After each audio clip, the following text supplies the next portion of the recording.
حبیب خدا کا نظارہ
کروں میں دل و جان پر کا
منگتا نہیں ہونے دیتے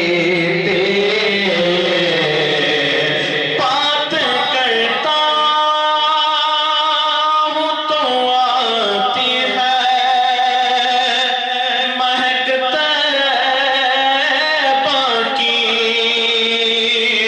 بات کرتا ہوں تو آتی ہے مہکتا باقی میرے لہجے کو وہ میلا نہیں ہونے دیتے ان کا منگتا ہوں جو منگتا نہیں ہونے دیتے ان کا منگتا ہوں جو منگتا نہیں ہونے دیتے حوالے مجھے رسوا نہیں ہونے دیتے سرکار غوث اعظم نظر کرم خدا را سرکار غوث اعظم نظر کرم خدا را میرا خالق شبردو میں فقیر ہوں تمہارا سرکار غوث اعظم نظر کرم خدا را میرا خالق شبردو میں فقیر ہوں تمہارا سرکار غوث اعظم میرا بنے دلہا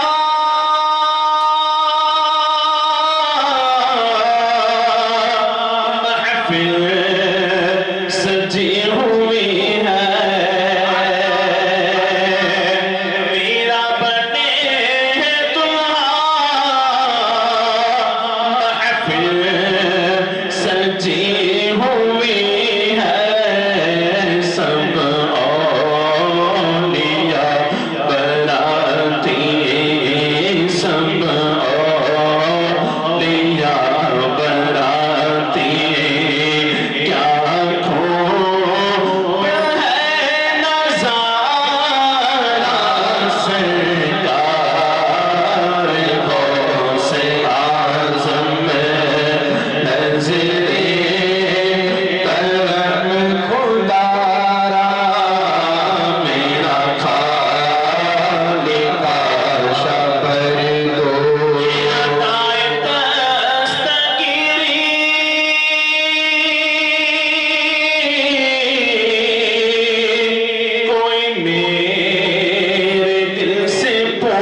یا صاحب الجمال و یا سید البشر من وجهك المنیر لقد نور القمر لا يمكن الثناء كما كان حقه بعد از خدا بزرگ توی قصہ مختصر بعد از خدا بزرگ توی قصہ مختصر سی میری کہانی ہے جو بھی ہے سرکار آپ کی مہربانی ہے اور جتنی سانسوں نے ان کا نام لیا بس یہی میری زندگانی ہے بس یہی میری زندگانی ہے۔ آئیے محترم و معزز سامعین کرام، ہم جس مقرر خاص کا انتظار کر رہے تھے وہ ہمارے سامنے جلوہ فگن ہے، تو آئیے ان کی شیریں زبان سے ہم کچھ نصائح سماعت کریں۔ تو ان کو دعوت دو کہ وہ مائک پہ آئے اور اپنی زبان سے ہمیں کچھ اصلاح کی باتیں بتائیں۔ نعرہ تکبیر، نعرہ رسالت، نعرہ رسالت۔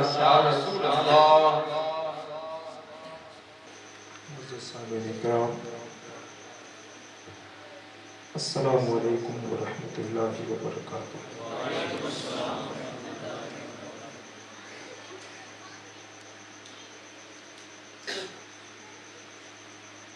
الحمدللہ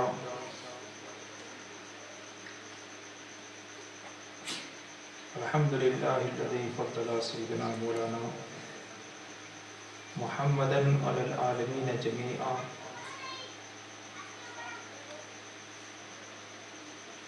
وقامه يوم القيامة للمذنبين المتلوثين الخطائين الهالكين شفيعا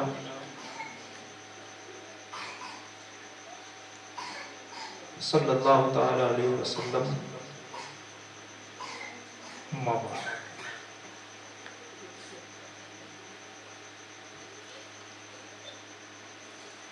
اعوذ باللہ من الشیطان الرجیم، بسم اللہ الرحمن الرحیم۔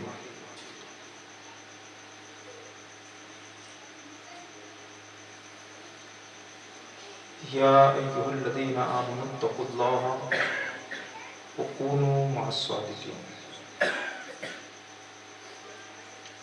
صدق اللہ العظیم وصدق رسولہ النبی الامین الکریم، ونحن علی ذلک لمن الشاہدین والشاکرین، والحمد للہ رب العالمین۔ برادران ملت اسلام،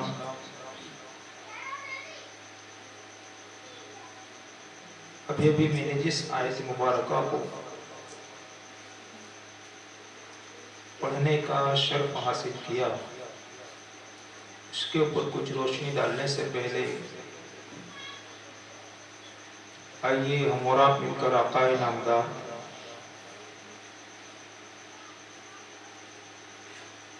مدینے کی تاجدار، دونوں عالم کے مالک و مختار، شہنشاہ ذی وقار، رحمت للعالمین، شفیع المذنبین، انیس الغریبین، راحت العاشقین،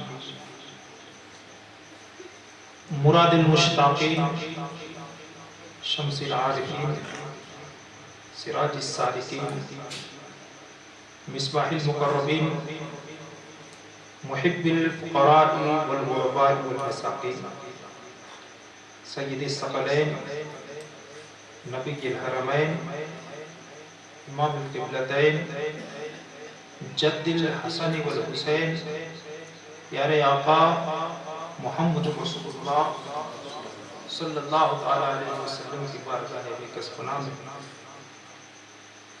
جم جم کر باواز بلند درود پاک کا نذرانہ پیش کر دیجیے۔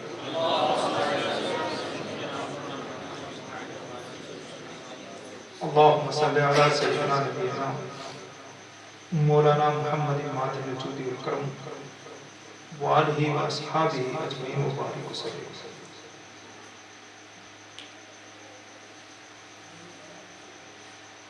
اللہ تبارک و تعالیٰ نے ہم مسلمانوں کو جس حال میں رکھا اس کا لاکھوں اور کروڑوں کروڑوں احسان. میرے عزیزوں،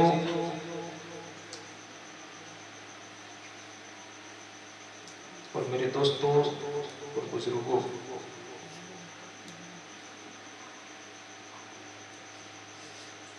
ہم اور آپ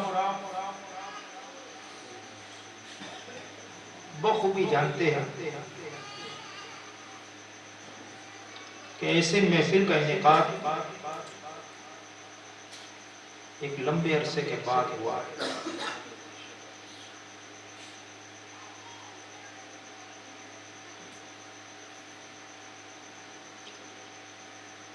یہ تو یہاں آ جایا پھر بھی محسوس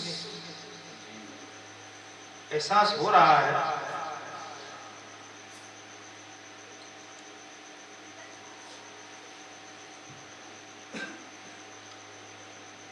دیکھیے مسلسل میلادوں کا ہونا، مسلسل ذکر رسول، ذکر اولیاء اور ذکر بزرگان دین کو سننا یہ روح کو تازگی دیتا ہے. اس کے اندر کوئی شک نہیں، لیکن ایک مثال دینا چاہوں گا جو سمجھ سکتے ہوں گے وہ میری بات کو سمجھیں گے. درخت ایسا بنو، درخت ایسا بنو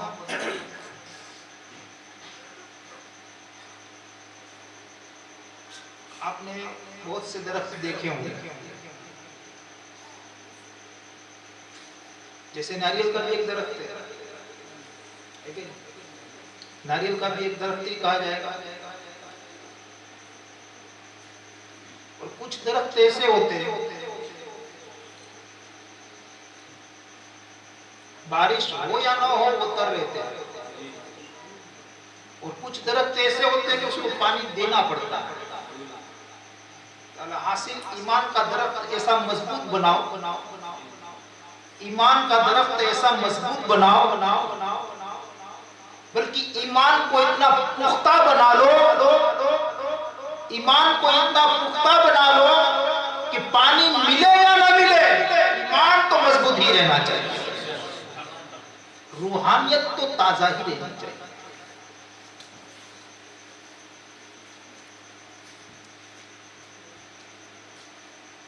بہرحال گفتگو کو آگے بڑھانے سے پہلے دو شعر پڑھ لوں.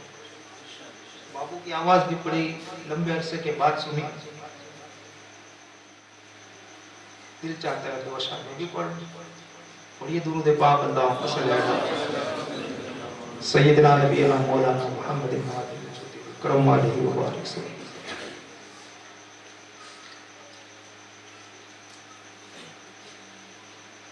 مرحبا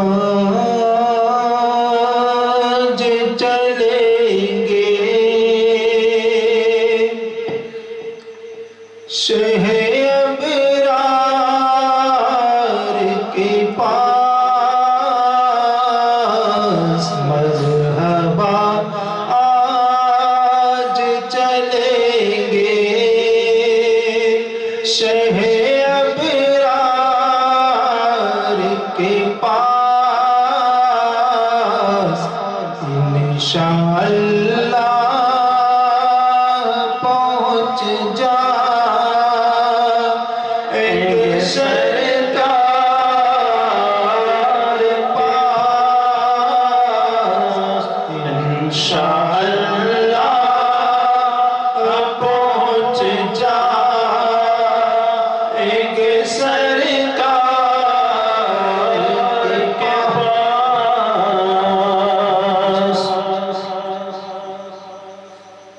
یہ تو عاشق نے اپنے انداز میں لکھا ہے لیکن ایک تصور جمائیے، ایک نیت رکھیے کہ ایک نہ ایک دن تو وہ آئے گا کہ ہم بھی مدینے جائیں. بے شک. بس اسی تسلسل سے، اسی نظریات کو بیدار رکھتے ہوئے میرے ساتھ آواز ملا کر کے پڑھنے کی کوشش کریں. مرحبا آج چلیں گے شہر ابرار کے پاس، انشاءاللہ پہنچ جائیں گے سرکار کے پاس.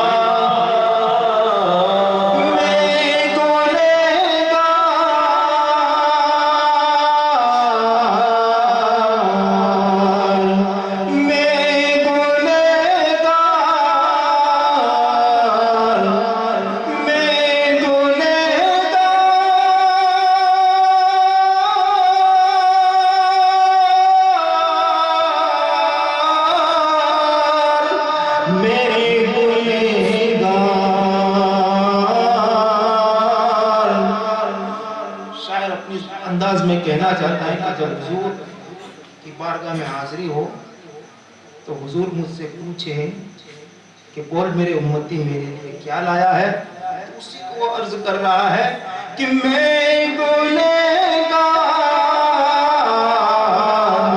گناہوں کے سوا کیا لاتا، میں گنہگار گناہوں کے سوا کیا لاتا، نیکیاں ہوتی ہے سرکار نیکوکار کے پاس، نیکیاں ہوتی ہے سرکار نیکوکار کے پاس. مرحبا آج چلیں گے شہر ابرار کے پاس، انشاءاللہ پہنچ جائیں گے سرکار کے پاس. جی عرصہ ہوا نا، آواز بھی ساتھ نہیں دے رہی. بس ایک مثال دینا چاہتا ہوں. کچھ ہی عرصہ ہوا نا، ایک زمانہ تھا جتنی بھی آوازیں ہوتی تھی سب ساتھ میں ہوتی تھی، ہے نا. ابھی سمتول بکھا رہا ہے کہ نہیں دکھا ہے، بگڑ رہا ہے کہ نہیں بگڑ رہا ہے. کیوں؟ وقفہ ہوا، وقفہ ہوا. یہ ربط جو ہے نا، وہ ربط نہیں ٹوٹنا چاہیے. کسی انسان سے ربط نہیں ہے. ہمارا ربط اور ہمارا لگاؤ اللہ والوں سے ہے، اللہ کے رسول سے ہے، اور عشق رسول اور عشق اولیاء سے.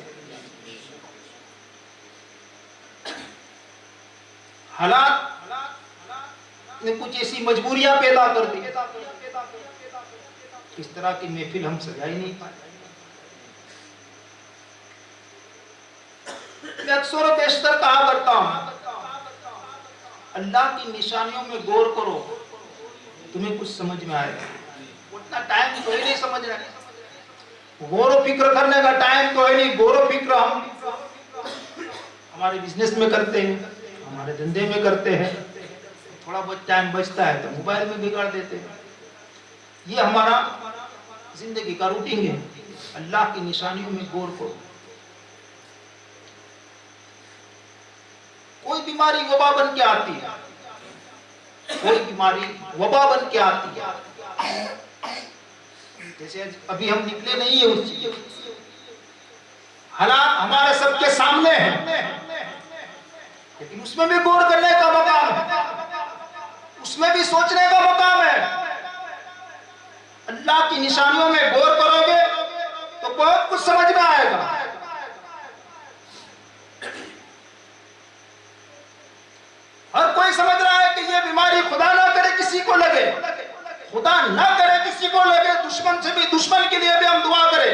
کہ اللہ پاک اس کو اس بیماری سے محفوظ رکھے، لیکن کہنے کا مقصد یہ ہے اس بیماری کو دیکھ کر کے تم غور کرو کہ اللہ کا لاکھ لاکھ اور کروڑوں کروڑوں احسان ہے کہ جس یہ ایسی بیماری تو بہت سی آئی ہے، لیکن اس میں ہوتا کیا تھا، لوگوں سے مل کے چلا کرتے تھے، لیکن یہ تو ایسا ہے کہ ایک انسان دوسرے انسان سے بھاگ رہا ہے، ایک انسان دوسرے انسان کے قریب نہیں آنا چاہتا ہے، ایک انسان دوسرے انسان سے خائف ہے، ڈر رہا ہے کہ کہیں میری وجہ سے اس کو نہ لگ جائے اور اس کی وجہ سے مجھے نہ لگ جائے۔ کیسا عالم پیدا ہو چکا ہے میرے بھائی، سمجھنے والی بات ہے نا۔ لیکن اللہ کا احسان دیکھیے آپ کہ ایسے حالات سے ہم نکلتے ہوئے بھی رب کا احسان اور شکر ہے کہ ہم الحمدللہ تندرست ہیں۔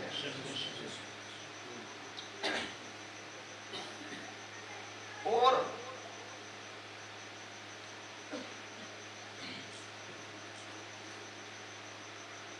ہمیں یہ بھی درس مل رہا ہے کہ کوئی آدمی یوں سمجھتا ہو کہ ہمارے لیے آزادی ہے، ہم ہٹے کٹے تندرست ہیں، کوئی آدمی اپنی جسامت پہ ناز کرتا ہو، کوئی آدمی اپنے مال اور شہرت اور عزت پہ ناز کرتا ہو، تو بس اس کو سمجھ لینا چاہیے کہ وہ رب کی بارگاہ میں کتنی حیثیت ہے اس کی اور کتنا وقار ہے اس کا،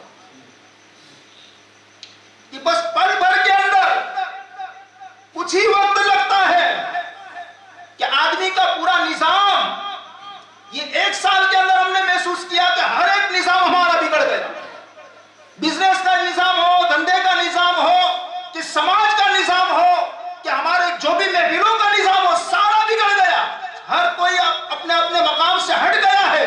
وجہ کیا ہے؟ ایک بیماری۔ میرے بھائیوں، اس کا واحد علاج ایک ہی ہے، اس کا واحد علاج ایک ہی ہے کہ ایسی وبا ایسا نہیں کہ پہلی مرتبہ آئی ہے، یہ زیادہ شدید ہے، وبائیں تو آئی ہے، اور کیوں یہ وباؤں کا آنا بھی اللہ کی حکمتوں سے خالی نہیں ہے، ان بیماریوں کا آنا بھی اللہ کی حکمتوں سے خالی نہیں ہے۔ کبھی ہم نے ایسا نہیں سوچا تھا، لائف میں پہلی مرتبہ ایسا ایک رمضان آیا کہ ہم نے بغیر جماعت کے تراویح بھی پڑھی، لائف میں شاید کسی کو یاد بھی نہیں ہوگا، جو لوگ پڑھتے ان کے لیے، جو نہیں پڑھتے ان کے لیے تو کوئی مسئلہ ہی نہیں۔ ایک بیماری مجھے یاد ہے، جہاں دوران طالب علمی کا زمانہ تھا میرا، دورہ جی میں ہم لوگ پڑھ رہے تھے، پلیگ نامی بیماری آئی تھی، لوگ بھاگ بھاگ کے دورہ جی میں آتے تھے۔ کیوں بھائی دورہ جی میں آتے تھے، دوسری جگہ پہ کیوں نہیں جاتے تھے؟ آج جن اولیاء کے ہم محفلوں کو سجاتے ہیں نا، اس وقت کے بزرگوں سے سنا، بڑی عمر کے لوگوں سے سنا کہ سالوں پہلے یہ طاعون کی بیماری دورہ جی میں آئی تھی، ایک اللہ کے جلیل القدر ولی، جمعہ مسجد کے اندر ان کا مزار ہے، جلیل صاحب بابا کے نام سے پہچانے جاتے ہیں، ان کے بارے میں مشہور ہے کہ جب وہ بہت پرانے زمانے میں بیماری آئی تھی تو کسی کو نہ ایسا کہ وہ بیماری کو لے کر ان کی دعا سے وہ بیماری ہٹ گئی تھی، اور بہت سے لوگوں کا کہنا ایسا ہے کہ ایک پیالے میں پانی لیا اور اس کو لے کر اللہ کی بارگاہ میں عرض کیا کہ مولا تعالیٰ اس بیماری کو میں پی جاتا ہوں، لہذا دورہ جی کو ہمیشہ پلیگ کی بیماری سے تو محفوظ رکھنا، لہذا وہ اسی پیالے کو پی گئے، اس کے بعد سے کبھی بھی دورہ جی کے اندر وہ چیز نہیں آئی ہے۔ اس لیے 1992 یا 94 کے اندر جب وہ بیماری کا عالم ہوا تھا، لوگ بھاگ بھاگ کے دورہ جی میں آتے تھے، اس لیے آتے تھے کہ یہاں ایک اللہ کے ولی کی دعا ہے کہ پلیگ پورے ہندوستان میں ہو سکتا ہے لیکن دورہ جی میں نہیں ہو سکتا۔ وہ بیماری کا عالم وہ تھا، لیکن ایک اللہ کے ولی کی دعا کا اثر آج بھی۔ بہرحال کہنا یہ چاہتا ہوں میرے بھائیوں کہ جب ایسی بیماریاں آتی ہے تو ہمیں کچھ دیر کے لیے موت ہم سمجھتے ہیں نا کبھی بہت دور ہے، تو ایسی بیماریاں ہمیں سمجھا جاتی ہے کہ بہت قریب ہے۔ میرے بھائی کیا کرنا چاہیے؟ اپنے گناہوں سے توبہ کرنی چاہیے، اللہ کی بارگاہ میں معافی مانگنی چاہیے، اللہ تبارک و تعالیٰ کی طرف رجوع کرنا چاہیے، نمازوں کی پابندی کرنی چاہیے، حلال اور حرام کی تمیز کرنی چاہیے، چھوٹوں بڑوں کا احترام کرنا چاہیے، ہر ماں باپ کی عزت کرنی چاہیے۔ تمام راستے ہمارے لیے صاف کر دیتی ہے، لہذا ہمیں در سے عبرت لینے کی ضرورت ہے۔ بہرحال موضوع سے ہٹ کر کے کچھ باتیں ہو گئی، اب آئیے سرکار غوث اعظم رضی اللہ تعالیٰ عنہ کی شان میں کچھ خراج عقیدت پیش کر دیں۔ میں نے جو آیت مقدسہ پڑھی، یا ایھا الذین آمنوا اتقوا اللہ وکونوا مع الصادقین،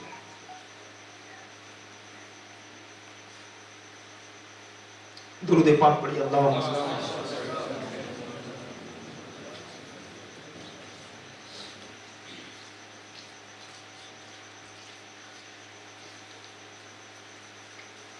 یا ایھا الذین آمنوا اتقوا اللہ، اے ایمان والو اللہ سے ڈرو۔ رب کا کلام کہہ رہا ہے اے ایمان والو اللہ سے ڈرو۔ کس کو ڈروایا جا رہا ہے بھائی؟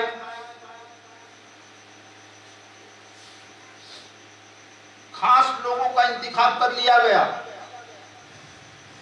دنیا کے اندر بہت سے لوگ بس رہے ہیں، یہاں انتخاب کر لیا گیا۔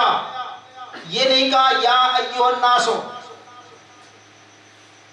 اس جگہ کے اوپر یہ نہیں کہا گیا کہ اے لوگوں، تمام لوگوں سے نہیں کہا گیا، بلکہ ایک گروہ کو، ایک مجمع کو منتخب کر لیا گیا کہ جو دنیا کے اندر بہت سے انسان بس رہے ہیں، لہذا اس میں سے جو ہے جو ایمان والے ہیں اسی سے کہا جا رہا ہے کہ اے ایمان والو تم اللہ سے ڈرو۔ وہ ڈرے یا نہ ڈرے، وہ ڈرے یا نہ ڈرے، اس سے کوئی مطلب نہیں ہے۔ اگر وہ اسی حالت میں مریں گے تو ہمیشہ ہمیش کے لیے فینار جہنم ہے۔ لیکن اے ایمان والو، تمہارے پاس ایمان کی دولت ہے، تمہارے پاس ایمان کی طاقت ہے، تمہارے پاس سچائی کی دلیل ہے، تم نے اللہ کو ایک مانا ہے، محمد رسول اللہ کو اس کا رسول مانا ہے، اس کی کتابوں پر تمہارا ایمان ہے، اس کے انبیاء پر ایمان ہے، تمہارا ایمان قبر پر ہے، تمہارا ایمان حشر پر ہے، تمہارا ایمان نکیرین کے سوال و جواب کے اوپر ہے، تمہارا ایمان جنت اور دوزخ کے اوپر ہے، ان تمام چیزوں کے اوپر تمہارا ایمان ہے۔ تم اللہ سے ڈرو، تم سے کوئی ایسا کام نہیں ہونا چاہیے کہ تمہارا ایمان برباد ہو جائے، تم سے کوئی ایسا کام نہیں ہونا چاہیے۔ جن کے پاس ایمان نہیں ہے، چاہے وہ کفر کرے، چاہے وہ شرک کرے، چاہے کوئی بھی گناہ کرے، اس کو تو سزا ملنی ہی ملنی ہے۔ لیکن اے ایمان والو، تمہارا ایمان سلامت، جیسے تمہارے پاس ایمان سلامت ہے، اس ایمان کے اوپر قائم رہو اور اسی ایمان کے اوپر تمہاری موت ہو۔ اسی لیے اللہ پاک کہہ رہا ہے کہ اللہ سے ڈرو۔ اتقوا اللہ یا ایھا الذین آمنوا اتقوا اللہ، اے ایمان والو تم اللہ سے ڈرو۔ جب تم اللہ سے ڈرو گے، جب خدا کا خوف دل کے اندر ہوگا، تھوڑی دیر کے لیے میں ہم سوچیں میرے بھائیوں، ہم اللہ سے کتنا ڈرتے ہیں۔ خوف خدا کسی کے کہہ دینے سے ظاہر نہیں ہوتا ہے، کہ کوئی کسی کا انکار بھی نہیں کر سکتا کہ یہ اللہ سے نہیں ڈرتا۔ اس کے دل کے اندر کیا ہے، کس کے دل کے اندر کیا ہے، یہ تو اللہ ہی بہتر سمجھتا ہے۔ لیکن عمل کی بنیاد کے اوپر کچھ کہا جاتا ہے، عمل کی بنیاد کے اوپر کچھ کہا جاتا ہے۔ جیسے ابھی ایک ماحول چل رہا ہے کہ بے بیماری کے حساب سے آپ اپنے منہ کے اوپر کپڑا باندھ کے نکلو، کہا جاتا ہے کہ نہیں کہا جاتا ہے؟ اب وہ بیماری سے ڈر کے کپڑا باندھتا ہے کہ پولیس والوں سے ڈر کے کپڑا باندھتا ہے؟ ایک نیم بنایا گیا، ایک قانون بنایا گیا، ایک نیم بنایا گیا ہے، جس حساب سے بھی باندھ رہا ہے منہ پہ کپڑا. اگر کیوں باندھ رہا ہے بھائی؟ وہ کسی سے ڈر کے باندھ رہا ہے، کسی سے ڈر کے اپنے منہ کے اوپر کپڑا لگا رہا ہے، کیونکہ کوئی ڈرانے والا ہے. چاہے تو بیماری سے ڈر کے وہ اپنے منہ پہ کپڑا رکھتا ہو یا کسی اور سے ڈر کے کپڑا رکھتا ہو، لیکن رکھتا ضرور ہے. تو میرے بھائیوں، عمل کا بنیاد، اپنے عمل کی بنیاد کو مضبوط کرو کہ اللہ سے ڈرنے کا مطلب یہ نہیں ہے کہ زبان سے کہہ دیا کہ میں اللہ سے ڈرتا ہوں، اور زبان سے لوگوں کے سامنے اقرار کر دیا کہ خدا کا خوف میرے ہی دل کے اندر بھرا ہوا ہے. میرے بھائیوں، ڈرنے کا مطلب یہ ہے کہ ہم سے کوئی حرام کام سرزد نہ ہو. ڈرنے کا مطلب یہ ہے کہ ہماری کوئی نماز قضا نہ ہو. ڈرنے کا مطلب یہ ہے کہ ہم اپنے حقوق اللہ کو پورا ادا کریں. ڈرنے کا مطلب یہ ہے کہ حقوق العباد کو ادا کریں.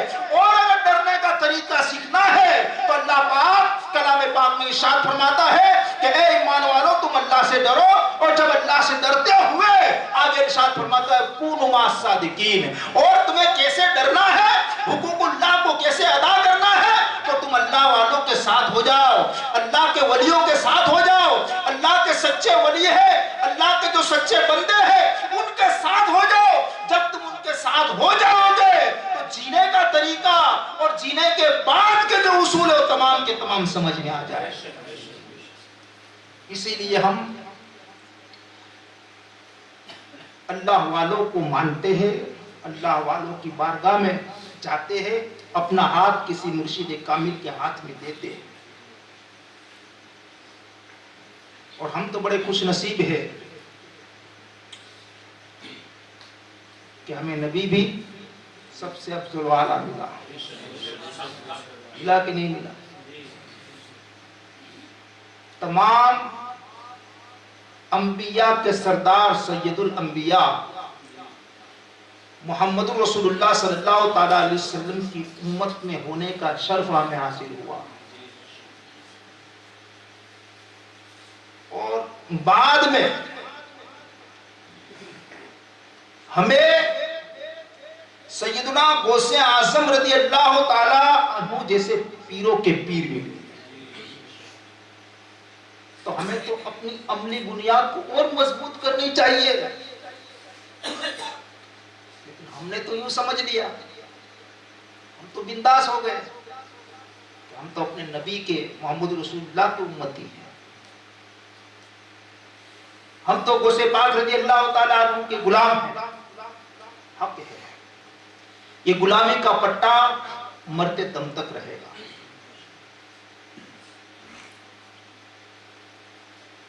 میں کوئی کروس کی بات نہیں کرنا چاہتا میرے بھائی، لیکن خوش فہمی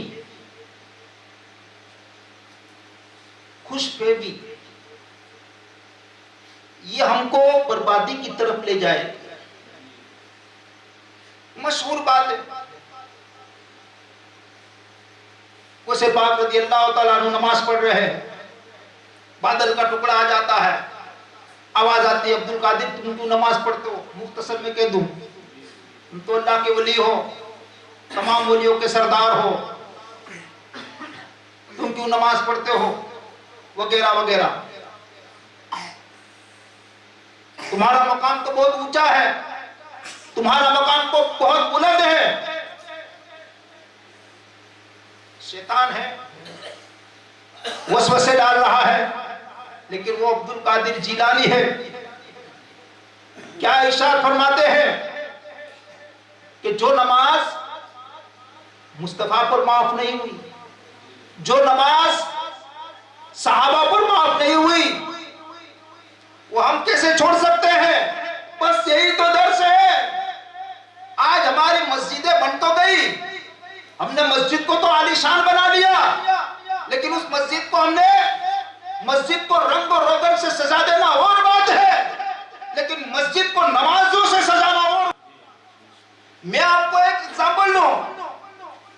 سرکار کے زمانے میں جب مسجد نبی بنائی گئی، طلبہ بیٹھے ہیں پڑھ رہے ہوں گے، اپنے زمانے میں کتابوں کا دورہ کر رہے ہوں گے کہ جب مسجد نبی بنائی گئی، پہلا پتھر مصطفیٰ نے رکھا،